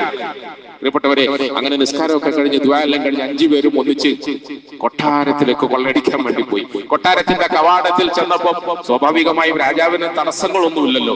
അദ്ദേഹം ഈ 4 പേരോടൊപ്പം ഉള്ളിൽ കടന്നപ്പോൾ നായി കുരയ്ക്കാൻ തുടങ്ങി. ഒച്ചത്തിൽ നായി കുരച്ചപ്പോ കൂട്ടത്തിലാണ്, എടോ നീയല്ലേ പറഞ്ഞത് ഏത് മൃഗം കുരച്ചാലും അതിന്റെ ശബ്ദം എന്താണെന്ന് തിരിയും, ഈ നായി എന്താ പറയുന്നത് എന്ന് ചോദിച്ചു. അപ്പോ അയാൾ പറഞ്ഞു, ഈ നായി പറയുന്നത് നിങ്ങൾ 5 പേരുടെ കൂട്ടത്തിൽ ഒരാൾ രാജാവാണല്ലോ എന്ന് പറയുന്നു. അപ്പൊ ബാക്കി പറഞ്ഞു, പിരാന്ത കക്കാൻ വേണ്ടിട്ട് പാതിരാത്രിയിൽ വന്ന നമ്മളെ കൂട്ടത്തിൽ രാജാവോ ഓടാ. കുറച്ച് ഉള്ളിലേക്ക് പോയപ്പോ നേരത്തെ പറഞ്ഞില്ലേ വേറൊരാൾക്കൊരു വലിയ കഴിവുണ്ട്. എവിടെയാണ് ഈ വലിയ മതിലുള്ളത്? ആ മതിലിന്റെ മേലെ തുള്ളിക്കടക്കാനുള്ള കഴിവ്. അവൻ ആ മതിൽ തുള്ളിക്കടന്നു, ഉള്ളിൽ പോയി, കവാടം തുറന്നു, അകത്തു പോയി. 3-മത്തെ ആളോട് പറഞ്ഞു, ഇവിടെ എവിടെയാണ് ഖജനാവുള്ളത്, സ്വത്തുള്ളത്, പണമുള്ളതെന്ന് വാസനിച്ചു നോക്കണം. അയാൾ കൃത്യമായ നിലയിൽ വാസനിച്ചു നോക്കിയിട്ട് രാജാവിന്റെ ഖജനാവിന്റെ സ്ഥലം കാണിച്ചു കൊടുത്തു. അവിടെ എത്തി അവര് ഖജനാവ് കൊള്ളയടിച്ചു. പ്രിയപ്പെട്ടവരെ, അവരുടെ പണി നല്ല നിലയിൽ പൂർത്തീകരിച്ചിട്ട് ഒന്നിച്ചിരുന്ന് ഇത് പങ്കുവെക്കാൻ വിഭജിക്കാൻ ശ്രമിക്കുമ്പോൾ രാജാവ് പറഞ്ഞു, അല്ല ഇത് ചെറിയ മുതലൊന്നും അല്ലല്ലോ, വലിയ മുതലല്ലേ, ചില്ലറയൊന്നും അല്ലല്ലോ. ഈ ക്ഷീണം പിടിച്ച സമയത്ത് രാത്രിയിൽ നമ്മൾ എന്തിനാണ് ഇതിനെ ബാധിക്കുന്നത്? ഒരു കാര്യം ചെയ്യാം, സ്വസ്ഥമായിട്ട് ഈ സാധനം ഇവിടെ സ്ഥലത്ത് കുഴിച്ചിടാം, എന്നിട്ട് നമ്മൾ 5 ആളും കിടന്നുറങ്ങാം, നേരം വെളുക്കുമ്പോൾ എഴുന്നേറ്റിരിക്കാം, എന്നിട്ട് നമുക്ക് സ്വസ്ഥമായി നല്ലോണം വിഭജിക്കാം. വെറുതെ ഈ ഇരുട്ടിയ സമയത്ത് കുറഞ്ഞ സമയം കൊണ്ട് ശരിയാ, നല്ല അഭിപ്രായം. ഒരു സ്ഥലത്ത് കുഴിച്ചിട്ടു. ഈ 4 പേരോടൊപ്പം അദ്ദേഹം ഉറങ്ങാൻ കിടന്നു. 4 പേരും നന്നായി ഉറങ്ങിയെന്ന് ഉറപ്പായപ്പോൾ അദ്ദേഹം എല്ലാം എഴുന്നേറ്റ് കൊട്ടാരത്തിലേക്ക് പോയി. പട്ടാളക്കാരെ അയച്ചു. 4 പേരെയും കയ്യോടെ പൊക്കി വിലങ്ങ് വെച്ച് കൊട്ടാരത്തിൽ സമർപ്പിച്ചു. എവിടെയാണോ ഇത് കുഴിച്ചിടപ്പെട്ടത് തൊണ്ടി മുതൽ അദ്ദേഹം തന്റെ മുമ്പിൽ കൊണ്ടുവന്നു. പിറ്റേന്ന് പ്രഭാതത്തിൽ കോടതിയിൽ ന്യായാധിപന്മാരുടെ മുമ്പിൽ അവരെ വിസ്തരിക്കുമ്പോൾ 4 പേരും അത്ഭുതത്തോടുകൂടി കണ്ടൊരു കാഴ്ചയുണ്ട്. 5-മതായി നമ്മളോടൊപ്പം ഉണ്ടായിരുന്ന ആള് എങ്ങനെ ഒഴിവായി, എവിടെ പോയി കാണുന്നില്ല എന്നൊക്കെ ഇങ്ങനെ അന്വേഷിച്ചുകൊണ്ടിരിക്കുമ്പോൾ 4-മത്തെ ഒരാൾക്ക് ഒരു കഴിവുണ്ടെന്ന് പറഞ്ഞില്ലേ, പാതിരാത്രിയിൽ നമ്മളോടൊപ്പം മുഖം മൂടിയിട്ടിട്ടാണ് വരുന്നതെങ്കിലും പകൽ അവനെ കണ്ടാൽ ഇവൻ ആരാന്ന് എനിക്ക് പറയാൻ കഴിയും. ആ 4-മൻ പറഞ്ഞടാ, രാത്രിയിൽ നമ്മളൊപ്പം കൂടിയിട്ട് നമ്മളെ പറ്റിച്ചു കുടിക്കുക ആ ആളാണ് ഈ രാജാവ്, അയാളാണ് ഈ ഇരിക്കുന്നത് എന്ന് അദ്ദേഹം പറഞ്ഞു. അപ്പൊ ഇതെല്ലാം പൂർത്തിയായി. 4 പേരുടെയും വിചാരണ നടന്നു. 4 പേരെയും തൂക്കിക്കൊല്ലാൻ വിളിച്ചു. കാരണം കൊട്ടാരത്തിൽ കളവ് നടത്തി, നാട് മുഴുവൻ കളവ് നടത്തിയെന്ന് മാത്രമല്ല, തൂക്കിക്കൊല്ലാൻ വിധിച്ചിട്ട് അവരെ കൊലക്കയറിലേക്ക് കയറ്റി. ഇങ്ങനെ അവസാന നിമിഷം എത്തി കൊലക്കയറിൽ അവരുടെ ജീവൻ ആടി ഉലയുമ്പോൾ ഇവിടെ കസേരയിൽ ഇരുന്നു കൊണ്ട് മഹാനായ രാജാവ് തന്റെ ദാടി ഇങ്ങനെ ഒന്ന് അനക്കി. എന്താ അതിന്റെ അർത്ഥം? തൊട്ടുപോകരുത്, അവരെ കൊല്ലരുത്, അവരെ വെറുതെ വിടുവരുത്. ദാടി ഇങ്ങനെ ഒന്ന് അലക്കിയപ്പോൾ കൊലക്കയറിൽ കിടന്ന 4 പേരുടെയും ജീവൻ തിരിച്ചു കിട്ടി. അവർ മടങ്ങി വന്നു. അപ്പോഴാണ് 5-മനായി നമ്മുടെ കൂട്ടത്തിൽ കൂടി ആളുടെ ഒരു കഴിവ് പറഞ്ഞില്ലേ, എന്താ എനിക്ക് കഴിവ്? എനിക്ക് വേറെ കഴിവൊന്നുമില്ല, പിന്നെ കഴിവുള്ളത് കൊലക്കയറിൽ കിടക്കുന്ന ഒരുവനെ എന്റെ ദാടി ഞാൻ ഇങ്ങനെ ഒന്ന് അനക്കിയാൽ രക്ഷപ്പെടുത്താനുള്ള ഒരു കഴിവ് എനിക്കുണ്ടെന്ന് പറഞ്ഞില്ലേ, രക്ഷപ്പെട്ടു. 4 പേരും രാജാവിന്റെ മുമ്പിൽ വന്നു, പശ്ചാത്തപിച്ചു. രാജാവ് ഇരുത്തിയിട്ട് പറഞ്ഞു, സഹോദരങ്ങളെ, എന്തിനാണ് നമ്മൾ മോഷ്ടിക്കുന്നത്? എന്തിനാണ് നമ്മൾ ആവശ്യമില്ലാത്ത കാര്യങ്ങളിൽ കുടുങ്ങുന്നത്? എന്തിനാണ് നമ്മുടെ രാവും പകലും ഇങ്ങനെ ദുഷിപ്പിച്ചു കളയുന്നത്? നിങ്ങൾക്ക് ഈ നാട്ടിൽ വേറെ ആർക്കും അവകാശപ്പെടാനില്ലാത്ത അത്ഭുതകരമായ കഴിവുകളില്ലേ, ശേഷിയില്ലേ, പ്രാപ്തിയില്ലേ? ഈ ശേഷിയും കഴിവും ഉപയോഗപ്പെടുത്തിക്കൊണ്ട് നിങ്ങൾക്ക് ആരൊക്കെ ആകാമായിരുന്നു. ആരൊക്കെ ആകാമായിരുന്നു. അതുകൊണ്ട് ഇന്നു മുതൽ നിങ്ങൾ കൊട്ടാരത്തിന്റെ പ്രത്യേക ആളുകളായി നിങ്ങൾക്ക് വലിയ ശമ്പളം നിശ്ചയിച്ചുകൊണ്ട് എന്റെ ഒന്നിച്ചുണ്ടാകണം, നിങ്ങൾ എപ്പോഴും ഉണ്ടാകണം. പ്രിയപ്പെട്ടവരെ, ആ 4 പേരെയും കൂട്ടി അദ്ദേഹത്തിന്റെ ഷെയ്ഖായിരുന്ന മഹാനായ ഉസ്താദിന്റെ അരികിൽ ചെന്നു. ഉസ്താദിന്റെ കയ്യിൽ ഏൽപ്പിച്ചു കൊടുത്തിട്ട് പറഞ്ഞു, ഇതാ ഇവരെ ഞാൻ പരമാവധി കഴുകി വൃത്തിയാക്കി നിങ്ങളുടെ കയ്യിൽ തന്നു. ഇനി ഇവരിൽ നല്ല ഗുണങ്ങൾ ഉണ്ടാക്കണം, നല്ല സ്വഭാവം ഉണ്ടാക്കണം. പ്രിയപ്പെട്ടവരെ, റമദാനിന്റെ രണ്ടാമത്തെ 10 ദിവസം പശ്ചാത്താപത്തിന്റെ ദിവസമാണെന്ന് പറഞ്ഞാൽ നമ്മുടെ സമുദായത്തിലെ ഒട്ടനവധി ആൺകുട്ടികളിൽ പെൺകുട്ടികളിൽ ഇങ്ങനത്തെ ഒരുപാട് നല്ല വിശേഷണങ്ങളുണ്ട്, നല്ല കഴിവുകളുണ്ട്.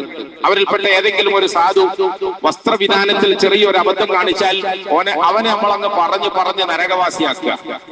ഏതെങ്കിലും ഒരു ആൺകുട്ടിയോ പെൺകുട്ടിയോ അവളുടെ ജീവിതത്തിൽ ചെറിയ എന്തെങ്കിലും ഒരു തെറ്റുകുറ്റം കണ്ടാൽ അതിന്റെ പേരിൽ അവരെ നമ്മൾ പറഞ്ഞങ്ങ് ഇസ്ലാമിന് ശരീഅത്തിൽ നിന്നൊക്കെ അങ്ങ് പുറത്താക്കുക. അതല്ല ഇസ്ലാമിന്റെ രീതി. പടച്ചവൻ രണ്ടാമത്തെ 10 ദിവസം പശ്ചാത്താപത്തിൻ്റെതാണെന്ന് നമ്മളെ പറഞ്ഞു പഠിപ്പിക്കുന്നതിൽ തൗബ ചെയ്യാനുള്ള പ്രേരണ മാത്രമല്ല, ഈ സമുദായത്തിലെ സഹോദരി സഹോദരന്മാരുടെ ദുർബലതയും വിഷമവും പ്രയാസവും ഒക്കെ നമ്മൾ മനസ്സിലാക്കിയിട്ട് അവരോടൊപ്പം നമ്മൾ ചേരുകയും അവരുടെ ഗുണങ്ങൾ നമ്മൾ കണ്ടെത്തുകയും അവരുടെ ദോഷങ്ങൾ അവർക്ക് ബോധ്യപ്പെടുത്തി കൊടുക്കുകയും അവരെ കുറ്റപ്പെടുത്താതെ അവരെ മോശം പറയാതെ, നീ ഒരിക്കലും നന്നാവൂല, നീ എല്ലാം എങ്ങനെ നന്നാകാനാ എന്നൊന്നും ചോദിക്കാതെ ഉമർ നന്നായെങ്കിൽ അബൂജഹലിന്റെ പ്രിയപ്പെട്ട പുത്രൻ ഇക്രിമ നന്നായി എങ്കിൽ, അഷ്റഫുൽ ഖൽക്കിന്റെ കണ്ണുകളെ കരയിപ്പിച്ച വഹ്ശി നന്നായി എങ്കിൽ, ഹിന്ദ് നന്നായി എങ്കിൽ, എന്താ പിന്നെ എന്റെ മകന് നന്നായിക്കൂടെ, എന്റെ മരുവന് നന്നായിക്കൂടെ? ഈ കാലഘട്ടത്തിൽ ജീവിച്ചിരിക്കുന്ന സാധുക്കളായ എന്റെ ചെറുപ്പക്കാരിത്തികളായ സഹോദരന്മാർക്ക് നന്നായിക്കൂടെ? എന്റെ പ്രിയപ്പെട്ട സഹോദരങ്ങളെ, സഹോദരിമാരെ, ഇത് റമദാനിന്റെ രണ്ടാമത്തെ 10 എന്ന് പറഞ്ഞു കേൾക്കുമ്പോൾ, പശ്ചാത്താപത്തിന്റെ 10 ദിവസമാണെന്ന് പറഞ്ഞു കേൾക്കുമ്പോൾ, അശ്ഹദു അല്ലാ ഇലാഹ ഇല്ലല്ലാഹ് അസ്തഗ്ഫിറുല്ലാഹ് അസ്തഗ്ഫിറുല്ലാഹ് അസ്തഗ്ഫിറുല്ലാഹ് എന്ന ദിക്ർ, ഇസ്തിഗ്ഫാറിന്റെ വചനം നാവുകൊണ്ട് അധികമായി പറയണം. പക്ഷേ അധികമായി നാവുകൊണ്ട് പറയൽ മാത്രമല്ല, പശ്ചാത്താപത്തിന്റെ 10 ദിവസത്തെ അനർത്ഥമാക്കാൻ വേണ്ടിയിട്ട് മുസ്ലിം സഹോദരങ്ങൾ ചെയ്യേണ്ടത്, ഇങ്ങനെ അങ്ങും ഇങ്ങുമൊക്കെ അലഞ്ഞു തിരിഞ്ഞ് നടക്കുന്ന അനാഥ പ്രേതങ്ങളായി രാവും പകലും വീടും കൂടുമില്ലാതെ കറങ്ങി നടക്കുന്ന നമ്മുടെ സഹോദരിമാരെയും സഹോദരങ്ങളെയും സ്നേഹത്തോടെ ഒന്ന് അണച്ചു ചേർക്കണം. നമ്മളുടെ റബ്ബ് അണച്ചു ചേർക്കാൻ ആഗ്രഹിക്കുന്നു. നമ്മളുടെ റബ്ബ് അവന്റെ അരികിലേക്ക് നമ്മളെ ഒക്കെ വിളിക്കുന്നു. ആ റബ്ബിന്റെ അരികിലേക്ക് നമ്മുടെ പ്രിയങ്കരായ സഹോദരി സഹോദരന്മാരെ ചേർത്ത് പിടിച്ചുകൊണ്ട് നമ്മൾ പോകണം. അത് അല്ലാഹുവിന് വലിയ ഇഷ്ടമാണ്. പ്രിയപ്പെട്ടവരെ, ഈ പരിശുദ്ധമായ റമദാൻ ഇനി വളരെ കുറഞ്ഞ ദിവസം മാത്രമേ ബാക്കിയുള്ളൂ. ഈ ദിവസം കൊണ്ട് നമ്മളിൽ ഓരോരുത്തരിലും വന്നുപോയ തെറ്റുകുറ്റങ്ങൾ മാപ്പാക്കിക്കണം, തെറ്റുകുറ്റങ്ങൾ പൊറുപ്പിക്കണം. ആ കുറ്റകരമായ ജീവിതത്തോട് പൂർണ്ണമായി വിട പറഞ്ഞിട്ട് ഇനി എനിക്ക് സ്വർഗത്തിലേക്ക് യാത്ര ചെയ്യണം, നന്മയിലേക്ക് യാത്ര ചെയ്യണം, എന്റെ റബ്ബിന്റെ ഇഷ്ടത്തിലേക്ക് യാത്ര ചെയ്യണം. എന്നെ സ്നേഹിച്ച എന്റെ പ്രിയങ്കരായ റസൂൽ സല്ലല്ലാഹു അലൈഹി വസല്ലമ തങ്ങളുടെ മാർഗത്തിൽ എനിക്ക് ജീവിക്കാൻ കഴിയണം. അതുപോലെ എന്നെ സ്നേഹിച്ച് എനിക്ക് വേണ്ടി പണിയെടുത്ത് ഉറക്കമൊഴിഞ്ഞ് കഷ്ടപ്പെട്ട എന്റെ ഉപ്പാനെ എനിക്ക് സന്തോഷിപ്പിക്കണം, എന്റെ ഉമ്മാനെ എനിക്ക് സന്തോഷിപ്പിക്കണം. എനിക്ക് അള്ളാഹുവിന്റെ സന്തോഷം വേണം, റസൂലിന്റെ സന്തോഷം വേണം, ഉപ്പാന്റെ സന്തോഷം വേണം, ഉമ്മാന്റെ സന്തോഷം വേണം. ഒരു ചെറുപ്പക്കാരൻ കുടിച്ചു പൂസായി മയക്കുമരുന്നുകൾ കടിമപ്പെട്ട് സന്ധ്യാനേരത്ത് വീട്ടിലേക്ക് കയറി വരുമ്പോൾ വീടിന്റെ വാതിൽ തുറക്കാൻ എല്ലാരും മടിക്കുമ്പോഴും ഉമ്മ അവന് വേണ്ടി വാതിൽ തുറക്കും. ഒളിഞ്ഞിരിക്കുന്ന സഹോദരി വിങ്ങി വിങ്ങി വിങ്ങി വിങ്ങി വിങ്ങി നഷ്ടപ്പെട്ടു പോയ തന്റെ സഹോദരന്റെ ജീവിതം നശിച്ചു പോയതിന്റെ ആ ദുഷിച്ച ചിത്രം കണ്ട് വിങ്ങിപ്പൊട്ടും. പ്രിയപ്പെട്ടവരെ, നമുക്ക് വേണ്ടി കരയുന്ന കുറെ കണ്ണുകൾ നമ്മുടെ വീടുകളിലുണ്ട്. നമ്മുടെ ഉമ്മമാര് നമുക്ക് വേണ്ടി കരയുന്നുണ്ട്, നമ്മുടെ പെങ്ങന്മാര് നമുക്ക് വേണ്ടി കരയുന്നുണ്ട്, നമ്മുടെ പ്രിയപ്പെട്ട ഭാര്യമാര് നമുക്ക് വേണ്ടി കരയുന്നുണ്ട്. ഇത്തരം കണ്ണുകളുടെ ഒക്കെ കണ്ണുനീര് തുടച്ചിട്ട് ഇനി മേല നിന്റെ ആങ്ങൾ അങ്ങനൊന്നും ചെയ്യൂല, ഇനി മേല നിന്റെ മാപ്പിള അങ്ങനൊന്നും ചെയ്യൂല, ഇനി മേല ഉമ്മ നിങ്ങളെ മകൻ അങ്ങനത്തെ വൃത്തികേടുകളും അനുസരണക്കേടുകളും ഒന്നും ചെയ്യൂല. ഞാനിതാ തൗബ ചെയ്തു എന്ന് പറയാം, ഞാനിതാ നന്നായി എന്ന് പറയാം. ഇനി ഞാൻ പള്ളിയിൽ പോകും, ഇനി ഞാൻ നിസ്കരിക്കും, ഇനി ഞാൻ ഖുർആൻ ഓതും, ഇനി ഞാൻ അള്ളാഹുവിനെ അനുസരിക്കും. ഇതിനാണ് പ്രിയപ്പെട്ടവരെ പശ്ചാത്താപം എന്ന് പറയുന്നത്. തിരിഞ്ഞു നടക്കുന്നതിനാണ്, തിരിച്ചറിവിനാണ്, തിരുത്താൻ തയ്യാറാകുന്നതിനാണ് പശ്ചാത്താപം എന്ന് പറയുന്നത്. ആ പശ്ചാത്താപത്തിന്റെ 10 ദിവസങ്ങൾ അന്വർത്ഥമാക്കാൻ നമുക്കൊക്കെ സാധിക്കും. സാധിക്കണം. അള്ളാഹു എനിക്ക് തൗഫീഖ് തരുമാറാകട്ടെ, നമുക്കെല്ലാവർക്കും തൗഫീഖ് തരുമാറാകട്ടെ. നമ്മളിൽ എല്ലാവരെയും അള്ളാഹു അവന് ഇഷ്ടപ്പെട്ട അടിമകളാക്കി തീർക്കുമാറാകട്ടെ. നമ്മൾ മനുഷ്യ സഹജമായ നിലയിൽ വന്നുപോയതും ചെയ്തു പോയതുമായ തെറ്റുകുറ്റങ്ങളൊക്കെ അള്ളാഹു അവന്റെ മഹ്ദ് ഫദ്ൽ കൊണ്ട് നമുക്ക് മാപ്പാക്കി തരുമാറാകട്ടെ. നമ്മളെ സ്നേഹിച്ച നമ്മുടെ പ്രിയങ്കരായ ഉമ്മവാപ്പമാർക്ക് അള്ളാഹു നല്ല പ്രതിഫലം നൽകുമാറാകട്ടെ. അവരിൽ നിന്നും പലരും ഇന്ന് മരിച്ച് മണ്ണടിഞ്ഞ ഖബറുകളിലാണ്. മരിച്ചുപോയ നമ്മുടെ ഉമ്മവാപ്പമാർക്ക് അള്ളാഹു മഗ്ഫിറത്തും മർഹമത്തും നൽകി അനുഗ്രഹിക്കുമാറാകട്ടെ. ജീവിച്ചിരിക്കുന്ന നമ്മുടെ ഉമ്മവാപ്പമാർക്ക് അള്ളാഹു ആഫിയത്തും സിഹത്തും സലാമത്തും ദീർഘായുസ്സും നൽകി അനുഗ്രഹിക്കുമാറാകട്ടെ. നമ്മുടെ കുടുംബങ്ങളിൽ അള്ളാഹു ഐശ്വര്യവും ബറക്കത്തും സന്തോഷവും സമാധാനവും നൽകി അനുഗ്രഹിക്കുമാറാകട്ടെ. അള്ളാഹു നമ്മുടെ രോഗികൾക്കൊക്കെ ശിഫ തരുമാറാകട്ടെ. വലിയ വലിയ രോഗങ്ങളെ തൊട്ട് അള്ളാഹു നമ്മളെയൊക്കെ കാത്തുരക്ഷിക്കുമാറാകട്ടെ. നമ്മുടെ കടങ്ങളെയും കഷ്ടപ്പാടുകളെയും ബുദ്ധിമുട്ടുകളെയും ഒക്കെ അള്ളാഹു മാറ്റി തരുമാറാകട്ടെ. ലോകമെമ്പാടും നമ്മുടെ മുസ്ലിം സഹോദരി സഹോദരന്മാർ അനുഭവിച്ചു കൊണ്ടിരിക്കുന്ന വ്യഥകളും വേദനകളും അള്ളാഹു മാറ്റി തരുമാറാകട്ടെ. യുദ്ധഭീതിയും മറ്റും മാറ്റി സമാധാനത്തിന്റെ സന്തോഷത്തിന്റെ അവസ്ഥകൾ അള്ളാഹു നമ്മുടെ സമുദായത്തിന് നൽകി അനുഗ്രഹിക്കുമാറാകട്ടെ. നമ്മുടെ സമ്പത്തിനെയും നമ്മുടെ അഭിമാനത്തെയും ജീവനെയും നമ്മുടെ പെണ്ണുങ്ങളുടെയും കുഞ്ഞുങ്ങളുടെയും ജീവനെയും ഒക്കെ അള്ളാഹു സംരക്ഷിക്കുമാറാകട്ടെ. എല്ലാ ദുരവസ്ഥകളിൽ നിന്നും അള്ളാഹു നമ്മളെ കാത്തുരക്ഷിക്കുമാറാകട്ടെ. റമളാനിന്റെ മഖ്ബൂലിങ്ങളിൽ സ്വഹദാക്കളിൽ അള്ളാഹു നമ്മളെ പെടുത്തുമാറാകട്ടെ. അവസാനം നമ്മളെല്ലാവരെയും അള്ളാഹു തആല ജന്നാത്തുൽ ഫിർദൗസിൽ ഒരുമിച്ച് കൂട്ടി സന്തോഷിപ്പിക്കുമാറാകട്ടെ. വആഖിറു ദഅവാനാ അൽഹംദുലില്ലാഹി റബ്ബിൽ ആലമീൻ.